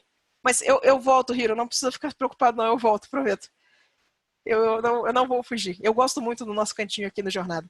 Eu acho essa parte da discussão que a gente tem aqui muito importante. E eu acho que falta espaço pra gente conversar dessas coisas. Porque é aquela coisa, vem o problema. Já que a gente tá falando sobre isso, né? Eu não acho que eu tenho espaço na mídia social para falar sobre esse tipo de coisa, porque meu público é muito diversificado. Eu gostaria de ser mais aberto sobre esse tipo de coisa, mas qual o problema? Quanto mais eu falava sobre como ser profissional, como montar portfólio, para o pessoal que é profissional, tipo, olha a Sula sendo chata. Para o pessoal que não quer ser artista, o que a Sula tá falando bobagem? E eu acabei limitando minha audiência muito no pessoal que quer estudar arte. Então, para mim, aqui tem sido o lugar ideal, porque eu adoro falar sobre isso. Mas, infelizmente, minha mídia social não é mais o espaço para fazer esse tipo de coisa. Então, para mim, é muito bom ter o cantinho aqui. Sabe, de verdade. Como é que estão os estudos de vocês? Tá tudo funcionando? Tem alguma coisa travada? Sula, Fale. eu tenho estudado bastante composição. Uhum. Pegado alguns filmes que eu gosto, alguns diretores que eu gosto, mas que quando eu vou aplicar esses estudos, as minhas composições, elas ficam muito bobas, sabe? E você tem alguma dica que eu possa aplicar esses estudos? Olha só, foi interessante você perguntar isso. Eu falei, a gente estava discutindo isso na mentoria segunda-feira. Tem um momento em que é muito difícil você traduzir o seu estudo para o seu trabalho final. Tem uma frase, ela é um pouquinho abstrata, mas se você parar para pensar sobre ela, ela vai começar a fazer cada vez mais sentido. Sabe quando você está fazendo gesto e você está desenhando de referência e seus desenhos de figura humana ficam ótimos? E aí quando você vai passar a desenhar de imaginação, cadê tudo aquilo que eu conseguia botar no estudo? Por que não está aparecendo no desenho final? Vem uma frustração, sabe? Então tem uma frase, ela é inclusive de um cara chamado Vilpo, que é um cara fantástico, ele é um dos mestres das antigas aí. E ele falava assim, desenhe de imaginação como se você tivesse com a referência na sua frente. O que acontece? Quando você está fazendo o seu gesto, né, quando você está fazendo o estudo, normalmente você vem com esse estudo com uma metodologia, com um processo diferente do que você faz no seu trabalho pessoal. Por isso o resultado lá fica bom. Aí quando a gente passa para o trabalho de imaginação, a gente fala, isso aqui é para me divertir. Aí você descarta toda aquela técnica e faz do jeito que você fazia antes de começar a estudar. É óbvio que a coisa não traduz. Então o que você vai fazer é o seguinte, e eu acho que aí ela é trabalhosa. Você vai ter que começar a prestar atenção no que você está fazendo no seu trabalho pessoal e você vai ter que ajustar isso na mão. Lembra que eu estava falando da gente desculpa, eu estava falando no início, não parar no meio do caminho? conserta, faz ficar bom. Quando você fez o estudo, o que naquele estudo te chamou a atenção? Estudo você falou, nossa, era isso aqui. E aí você vai fazendo pessoal e tá parando no meio do caminho. Pega aquele estudo e conserta. Nossa, quando eu fiz esse estudo aqui, quando eu fiz estudo de composição, essa diagonal aqui era muito mais pegada. E eu tô sempre pegando essa diagonal aqui e deixando ela mais de pezinha. Não, vou pegar isso aqui e vou absurdamente. Vou deitar e vai ficar massa. Vou pegar essa perspectiva e eu vou estourar. E aí vai criar esse caminho aqui que é massa na minha composição. Mas para isso você vai ter que retocar esse thumbnail, sei lá, 15, 20 vezes. Mas faz parte. Tá? Eu chamo isso meio que pegar o boi pelo chifre. Entendeu? Vai ser ruim, ele não vai querer ir na direção que você quer. Mas eu sei consertar, eu vou consertar. E à medida que você for fazendo isso mais vezes, vai ficar mais fácil de você conseguir ver o tipo de coisa que você está errando no seu processo. E trazendo sempre o processo que você está fazendo lá no estudo que está dando certo aqui para o seu trabalho. Então no geral, composição, eu não sei que tipo de coisa você está trabalhando aí, mas no geral a composição exagera mais. Enquanto tiver tudo vertical e horizontal, e tiver tudo nos pontinhos, nos terços direitinho, a sua composição está muito segura. Bota não sei que tipo de trabalho que você quer, mas se for, por exemplo, pegar uma pegada mais Riot, estoura essa lente dessa câmera, sabe? Bota as coisas perto da câmera e coloca as coisas muito longe e deixa esse contraste cada vez mais pegado. Tenta deixar legal, exagera, sabe? No geral, isso costuma ser E esse exagero, sabe? Vai no máximo possível até ele quebrar. Quando ele fala, nossa, agora ficou esquisito. Volta ao último passo antes dele quebrar, que aquele normalmente é o passo mais legal. E é por isso que eu tô falando que você vai ter que fazer revisando esse thumbnail várias e várias vezes. Não para no meio do caminho. Eu vou falar isso com vocês assim, ó. Isso também vale para quando vocês estiverem aprendendo outro software ou outra mídia, sabe? Tem um problema que eu pinto no Photoshop, sou muito viciado em Photoshop. Aí, falei, vou experimentar o Procreate. Aí eu sentei, usei o Procreate uma vez e falei, nossa, muito ruim, nunca mais usei. E aí o Procreate ficou como ruim, sabe? E, na verdade, não. O que eu precisava era sentar e ter usado o Procreate mais 20 vezes. O que eu precisava, tentei fazer a pintura em aquarela e ficou muito ruim. Na verdade, não. O que eu precisava era ter feito mais 30 pinturas de aquarela. Então, de novo, é o tema de a gente estar parando antes da hora. A gente precisa insistir por esse caminho ruim, esse pedaço que a coisa, nada tá dando certo, entendeu? Mas ele faz parte do processo. A gente tem que passar por ele pra gente começar a pegar a parte boa. Então, não para no meio do caminho. Insiste. Insiste, vocês dão conta. De verdade. Sula, me dá uma dica, porque Manda. eu sou muito, fissurado no trabalho do pessoal que trabalha para Riot, assim, um pouco, não muito. Eu não jogo, mas eu curto muitas artes dele. Eu não jogo também, acho a arte fantástica. Nossa, KDA mudou minha vida, entendeu? Mas... eu curto o Boshen, tem outros artistas lá, eu queria saber como é que faz para sair não virar zumbi do Zoom. Porque às vezes eu vejo eles, tem um trabalho bem renderizado, assim, eu tenho que fazer meu trabalho nessa linha, sabe, bem renderizado. Mas às vezes eu acabo levando muito tempo renderizando coisas assim, sem importância. Que dica tu tem? Cara, trabalha com zoom out. É isso. Trabalha com? Zoom out. Você vai fazer as máscaras. O que acontece? O que é o lance do zoom? O que é a imagem renderizadinha da Riot? As bordas deles são todas muito bem cuidadas. Então, antes deles começarem a pintar, eles vão separar a grande maioria dos layers. Tá aqui a silhueta do personagem, tá aqui a grande silhueta do cenário. Mas na hora de pintar, você não tá pintando naquele nível de zoom. Você usou o zoom para fazer as máscaras, para separar a silhueta do personagem, da roupa, da espada. Separou as silhuetas, zoom out, pinta a imagem como um todo. E aí o que você vai fazer é o seguinte, você vai fazer a sua imagem entrar no seu monitor, que é mais ou menos a forma como você vê ela no jogo, né? E aí você vai renderizar o máximo possível sem dar zoom. Tenta fazer o máximo que você conseguir sem mexer no zoom da imagem. Quando ela fala, nossa, aqui tá massa, agora você dá zoom e você vai começar a renderizar partes específicas. Rosto, mão, alguns detalhezinhos da espada, ver se alguma coisa no cenário ficou muito slop, mas no geral não precisa disso estar super bem renderizado. Trabalha com a imagem no seu monitor, sabe? A imagem está 100% no monitor, ela não está em 100% de zoom, ela está inteira na tela.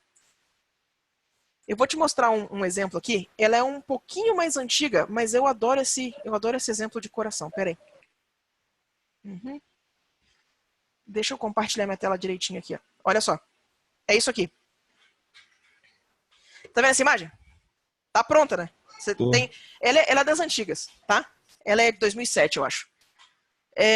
Mas imagem promocional da segunda expansão de Warcraft. Amo essa imagem do fundo do meu coração. Ela tá pronta, né? Se a gente vir aqui e a gente der zoom no rosto, olha isso aqui, ó. O rosto tá bem pintadinho. Mas à medida que você vai saindo do rosto, olha como é que já tá esse braço aqui, ó. Agora eu vou chegar em 100% da imagem, ó. Isso aqui é 100%, você vê que o rosto foi pintadinho. Mesmo assim, ainda foi pintadinho com um pincel grosseiro. Agora, quando você sai aqui dessa região, olha isso aqui. Essa imagem é completamente abstrata. Ó. Aqui atrás, se a gente passar para o castelo, olha isso aqui. Não tem nada pintado aqui. Ele renderizou isso aqui desse jeito. Ó.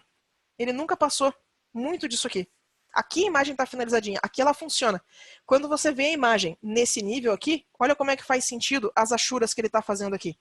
Deixa eu mostrar. Aqui faz sentido eu vir ó, e pintar e fazer o detalhe e ele vai integrar na imagem. Se eu der zoom, você vai ver que na verdade são os borrão. Mas a imagem vai funcionar nesse tamanho aqui. Então tá tudo bem. Isso é uma teoria. É trabalhar com a imagem toda na tela, assim, quase toda. Exato. Depois que ela estiver aqui, depois que você estiver aqui nesse nível, tá? E ela tá funcionando. Agora você vai dar zoom e você vai renderizar algumas partes. Então você vê que o rosto foi renderizado. Ó, a mão dele não tá aparecendo aqui, ó. Mas ele renderizou o outro rosto. Ele renderiza, ó, os detalhezinhos da arma, que é onde tem os pincelzinhos mais finos, tá vendo? À medida que ele vai saindo dessas áreas, olha o pessoal aqui atrás. O rosto tá renderizado, olha o resto. Só tipo, insinuando que aquilo tá ali, mas não tá bem renderizado. Exato. Porque se você der zoom out, ó, tá ali, tá funcionando. Não precisa de mais do que isso. E é isso. Então, você vai pegar, você vai deixar a imagem o mais pronta possível com ela cabendo na tela. Quando você terminar essa parte, falou, nossa, tá aqui, tá pronto. Agora você dá zoom e você vai dar mais uma polida nessas áreas que as pessoas vão prestar mais atenção.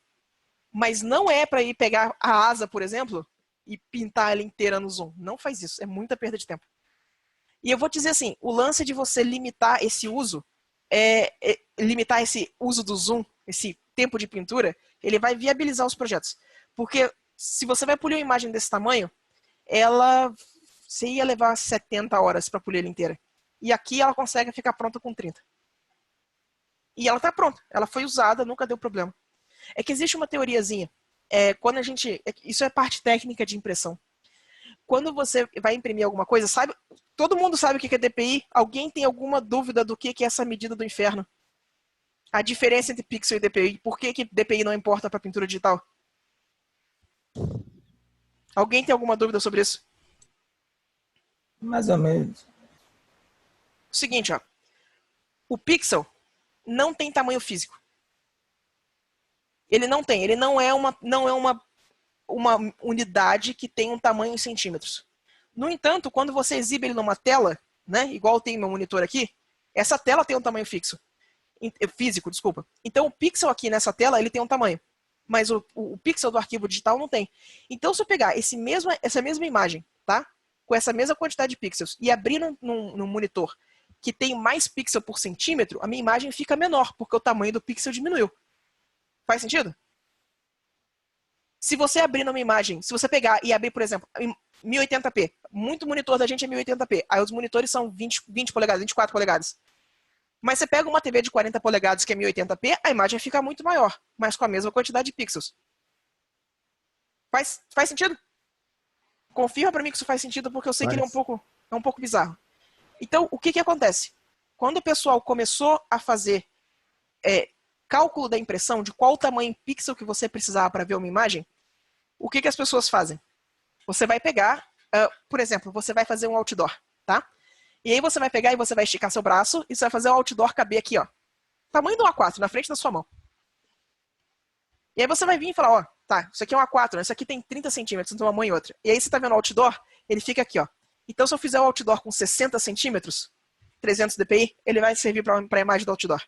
Porque o que acontece? Isso é feito para ser visto numa distância. Então você vai pegar de forma que o que você está vendo caiba no seu campo de visão e você vai calcular com o seu braço esticadinho, 30 centímetros, 60. Então, você sabe aquelas impressões que o pessoal faz gigantesco no tamanho na lateral dos prédios?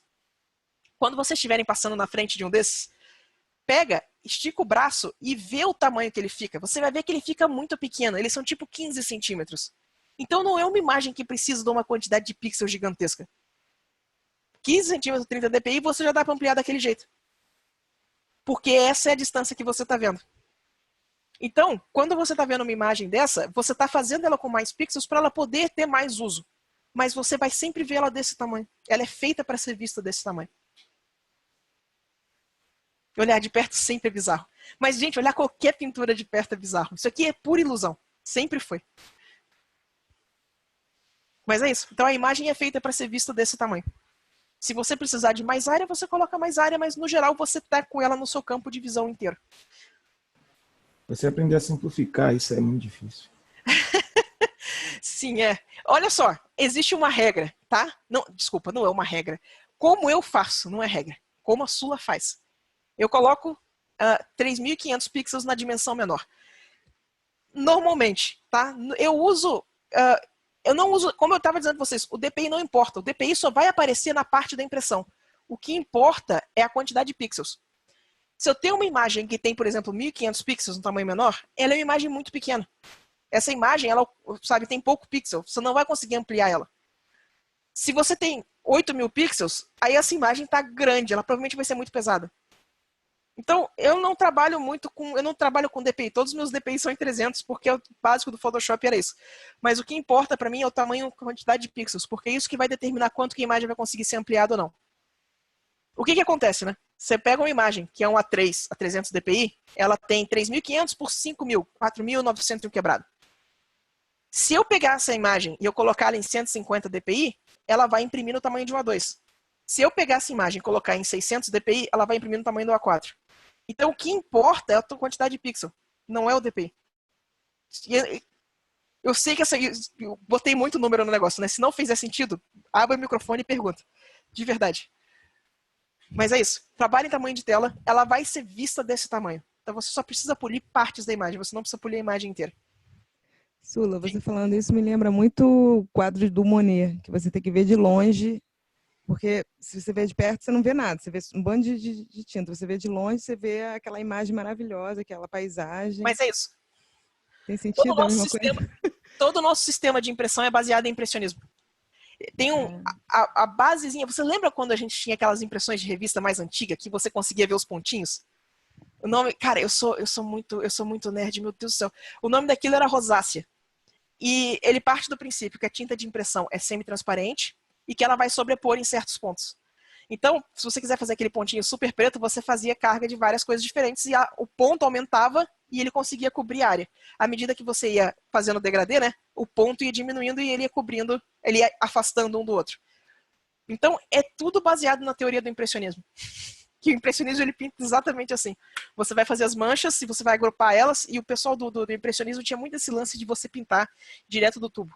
Você não necessariamente precisava misturar as coisas. Então, tipo, você sabia que precisava ter uma quantidade tanto de verde, depois uma quantidade tanto de azul, e se você fizesse as manchas próximas o suficiente, quando você via de longe, você fazia a mistura ótica, que é o lance do impressionismo.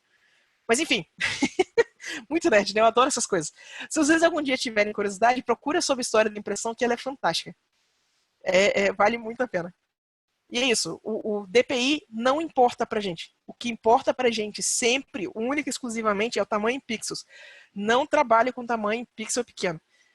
Na minha regra, pessoal, eu trabalho sempre com 3.500 pixels no tamanho pequeno.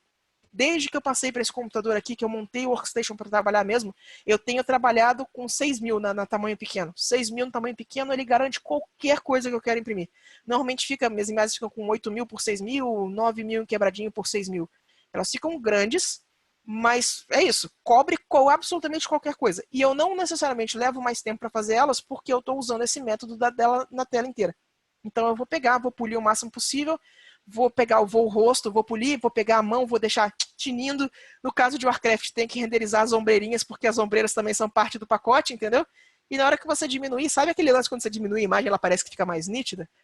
Então todas as minhas imagens que eu entrego para o cliente, elas parecem um pouquinho mais polidas do que elas estão, porque eu dei aquela diminuidinha no final. Mas sim, trabalha o tamanho máximo que seu PC deixar. 3.500 pixels costuma ser tranquilo para a grande maioria dos PCs. 3.500 por 5.000, é o A3 a 300 dpi, sabe? E ele vai te dar tamanho de impressão para tudo que você precisar. Ele literalmente imprime outdoor. Então não precisa se preocupar. É isso. Não trabalhe em tamanho de tela, por favor. Sula, e a questão de CMYK e RGB, tem alguma coisa? Tem que pensar nisso também na hora de criar arte, por causa da impressão, sei lá. Tem, mas não tem. O que acontece? O RGB tem mais cor do que o CMYK. Então, quando você converte uma imagem RGB para CMYK, você perde informação. Porque o RGB tem efetivamente mais cor. Você está jogando parte da informação de cor fora para traduzir isso para o CMYK.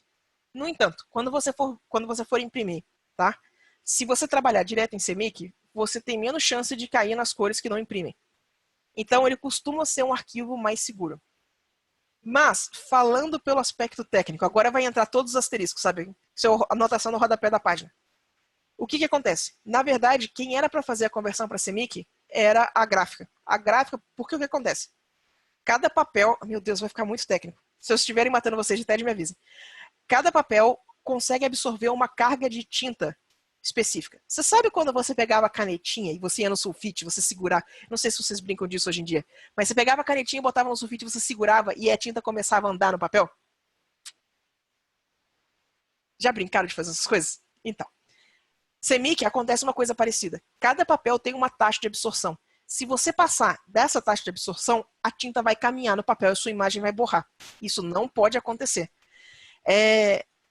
Então, o que o pessoal faz? Quando você vai converter a imagem do RGB para o CMYK, essas áreas em que a tinta tem muita carga, por exemplo, o preto, você tem que limitar a quantidade máxima de cores que tem naquela área. Então, tipo, o papel jornal, a carga dele é super baixa. São CMYK, cada uma das tintas tem até 100% de carga, né? O papel jornal, ele só pega 230% de carga. Então, se você tiver duas tintas em 100%, você só pode ter mais uma com 20%, você não pode ter terceira, senão sua imagem vai borrar. Então, o que acontece é que as pessoas eram para ter um perfil CMYK em que você vai converter essa imagem, vai ser impressa em jornal. Você pega o do RGB, converte ela para CMYK, fazendo as filtragens e limitando o uso de carga de tinta para cada área específica da imagem. Você vai imprimir em couché, é outro tipo de carga. Você vai imprimir em papel fotográfico, a carga de papel fotográfico é gigantesca. É por isso que a impressão fica muito boa lá. Mas ele pega quase os 400%, sabe? Então, você faz essa conversão de acordo com a carga do papel. Então, a gente chamava o RGB de arquivo-fonte. No entanto, se você não consegue lidar com RGB e você não tem um olho para o que não vai imprimir, eu tive muito treinamento com isso com os 10 anos que eu fiz em publicidade, que essa era uma das coisas que eu fazia dentro do estúdio. Eu convertia as imagens de RGB para CMYK, sabe? Se você não tem muito essa pegada do que vai e do que não vai imprimir, vale a pena você pelo menos ligar. Eu não sei se você já viu que o Photoshop tem um modo preview. Você está ligado no Ctrl Y? Nunca Sim? fiz isso, não. Tá, deixa eu te mostrar aqui, rapidinho. Partezinha. Vamos para a técnica de novo. Olha só, se você vier aqui em cima no Photoshop, tá? Ele tem esse View, Proof Colors. E aí você vai vir, ó. Eu tô com um customizado que se eu ligar ele vai ficar em preto e branco, porque eu uso ele para verificar o tonal da minha imagem. Mas, você vai vir aqui, ó, View, Proof Colors, e você vai escolher CMYK. Você viu que deu uma leve mudadinha na imagem? O que acontece? Eu tô pintando em RGB, mas eu estou vendo em CMYK. Então tá vendo esse tom de ciano horroroso aqui, ó? Isso aqui não imprime. Se eu pegar e eu pintar aqui, você tá vendo como é que essas duas cores são diferentes? Como é que ele escureceu a cor? Ó. Aparece a exclamaçãozinha também, né? Em algumas Aparece a cores. exclamaçãozinha. Aqui, ó. Se você vier aqui, tem essa exclamaçãozinha. Se você clicar nela, ele vai ajeitar para a cor que imprime. Olha como é que elas são iguaizinhas, apesar de eu estar trabalhando com a cor antiga. Ó. Então, se eu tirar o Ctrl Y, olha a diferença. Então, o arquivo, você está visualizando esse CMYK, mas trabalhando em RGB. O outro macete que as pessoas não sabem é o seguinte, ó. Se você vier aqui no Color Picker e você apertar Ctrl Shift Y, ele vai fazer isso aqui, ó. Tudo que não imprime, ele vai preencher por de cinza. E aí você sabe que você não pode chegar ali naquele canto em especial, porque dá ruim. Mas isso depende do perfil que você está usando, né? Esse é o Gamut Wording, né? Sim, isso depende. Por isso que eu tô falando. Depende do perfil que você está usando. Uhum. E às vezes vai trabalhar com imagem para jornal, sabe? E aí, Por que o lance do RGB/CMYK? Grande maioria dos trabalhos que eu pego hoje em dia, galera, são para digital. Eles vão ser para iPad, vão ser jogo mobile, vão, sabe? Não vão ser impressos. Então eu não preciso mais me preocupar com isso. Isso era realmente coisa de macete da época de impressão velho caquético, fazer essas coisas na mão. A conversão do Photoshop sim, a sacolinha do O Tofia. problema é fazer uma cartinha de Magic aí dá ruim. Não, mas esse que é o problema. O pessoal do Magic não vai te pedir pra fazer em CMYK. Eles vão fazer a conversão lá. Eles sabem o perfil de cor deles, entendeu? Claro, se você chegar lá e a imagem tiver cheia de ciano e verde que não imprime, aquele vermelho que é lindo e ele não existe no papel, entendeu? O pessoal às vezes fala, tá um pouco saturado demais. Mas essa saturação já não cabe no estilo deles. Você já não ia chegar lá meio que naturalmente, sabe? Aham. Então não acho que precisa preocupar, de verdade. Tá, é Ctrl Y para você visualizar a imagem, tá? E Ctrl Shift Y dentro do Color Picker para fazer aquela mancha cinza, para você ver o que está acontecendo. Sim, trabalhar com escritor independente é uma das coisas que você é responsável, é fechar a imagem para impressão. Olha só, eu coloco lá no meu asterisco, não faço diagramação, não faço letramento e não faço fechamento de arquivo para gráfico. Se você quiser que eu faça isso, é outro orçamento, é outra dor de cabeça, são outras tretas. Entendeu? Então talvez valha a pena você colocar isso no seu. Se você não quiser mais trabalhar com isso, coloca no orçamento, que o orçamento. A palavra bonitinha é esse orçamento não contempla. E aí você coloca as coisas que estão de fora. De verdade. Que lidar com gráfico é inferno, cara. Eu trabalhei como arte finalista, mas nunca mais, cara, na minha vida. Exato. É muita cricrisice. Eu trabalhava bastante na parte gráfica também, mas na editoração e diagramação também. E a Sim. maior parte do tempo eu trabalhei com estamparia também, nessa parte de separação de cor também. Perfeito. Mas o pior de todos é essa parte de arte finalista para gráfica, é muita incomodação. Sim, e aí, cara, eles te fazem as provas tudo num papel e você aprova e eles imprimem o negócio final do papel diferente. Ai, meu Deus, eu tenho muitas dores dessa época, muitas, sabe, memórias de guerra. Mas enfim, é isso. Cara, a Chris Peters teve um problema sobre isso, que a Chris Peters tem aquele livro dela sobre cor, né? Que é uma introdução bem legal ao assunto. E aí é um livro sobre cor, então ela foi super cri-cri na hora de fazer as provas de cor do negócio, e aí quando ela chegou e mandou dar a impressão final, mudaram o tipo de papel, o livro dela todo escureceu. Sabe o lance da absorção da tinta que eu estava comentando? Se o papel absorve mais tinta, a sua impressão normalmente escurece nela, sabe? Então, você tem que compensar por esse tipo de coisa. E tipo, é muita neura, é sério. Então assim, ó, em vez de vocês se preocuparem com o lado técnico, porque hoje em dia, da época que eu trabalhava com isso para hoje em dia, eu sei que a conversão que a Adobe faz do RGB para CMYK está muito melhor do que já foi. Então o que vocês vão fazer é o seguinte, quando vocês forem fazer print, quando vocês forem fazer coisa, vai na gráfica fisicamente e pede uma prova de impressão antes de você dar o ok. A grande maioria do trabalho que vocês vão fazer é com gráfica rápida e vocês vão conseguir fazer essa prova de impressão na hora, sabe? Pede para eles ajeitarem, tá escurecendo, tá ganhando muito magenta. O pessoal vai abrir os níveis, vai corrigir, vai funcionar, e era isso. Mas façam a prova de impressão. Fazer print para evento, fazer capa de livro, façam a prova de impressão. É só isso. Certinho? Pronto, fiz terrorismo suficiente, mas é importante. Imagina você manda imprimir 2.000 cópias do negócio e sair tudo errado. Não é bom. Você não quer explodir Você não quer que essa batata quente fique na sua mão, saca? Não quer mesmo. Exatamente, ai meu bolso, porque vai ter que pagar de novo. Então não façam isso, façam um teste de impressão. Às vezes o pessoal vira e fala assim, o teste de impressão custa R$120, paga feliz, porque ele vai te impedir de pagar 10.000 de novo, entendeu? É isso. Ai, cara, Robson, acontece. Oi, manda. É mais uma sugestão, é porque eu ia fazer uma pergunta, mas eu acho que isso não é respondível tão rapidamente. Então, assim, eu acho que é mais uma sugestão para próximos encontros. Manda. Então, é uma história pessoal que eu tenho que contar, rapidinho. Eu peguei um trabalho muito grande e eu estava numa leva boa de estudo, né? E esse trabalho, ele não é um trabalho que me permite estudar as coisas que eu estava estudando. Eu ainda não vivo desses jobs que aparecem esporadicamente. O meu trabalho meu trabalho que paga as contas, ele tá lá ainda além desse job grandão. Então os estudos ficaram difíceis, né? E eu tenho pouquíssimo tempo para estudar. E a gente vê a galera falando, estude, faça isso. Tem 1 milhão de coisas para estudar, né? E um monte de demandas. Então, não sei, talvez um encontro para falar como viabilizar estudos em momentos difíceis, sabe? Estratégias, Sim. Quais estudos são mais rápidos para você poder fazer nesses períodos turbulentos, sabe?